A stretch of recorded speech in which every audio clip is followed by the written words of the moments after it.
হইলাম, কোরআন না শিখানোর কারণে কোরআন না শিখিয়ে জাহান্নামী হইলাম। ও আল্লাহ, যাদের কারণে জাহান্নামী হইলাম তারা জান্নাতে যাবে, আমি জাহান্নামে যাব, এটা কখনো হতে পারে না।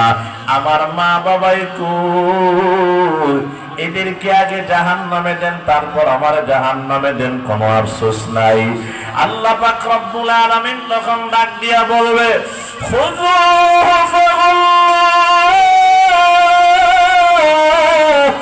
সুম্মাল জাহিম সাল্লু।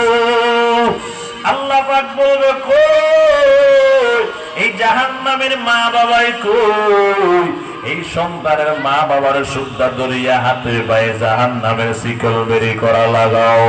ও রহিমপুরের মুসলমান, ও মা বোনেরা, এই সন্তানকে পেটে নিতে কষ্ট কত হয়েছে আপনি মা আমাদের থেকে ভালো জানেন। এই সন্তানকে দুধ পান করাইতে কত কষ্ট হয়েছে আপনি মা ভালো করিয়া জানেন।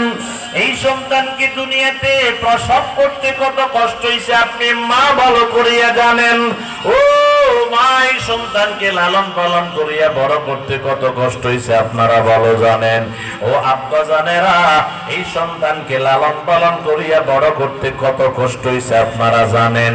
এই সন্তান, কষ্টের সন্তান, সেদিন আপনার বিরুদ্ধে মামলা দায়ের করবে, আল্লাহ মামলা গ্রহণ করবে। শুধু গ্রহণ করবে তা নয়, হাতে পায়ে জাহান্নামের শিকল বেরি করা লাগাইয়া দিবে।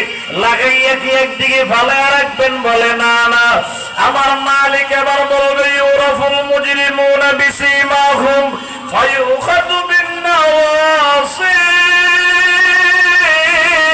ওয়াল আকদাম।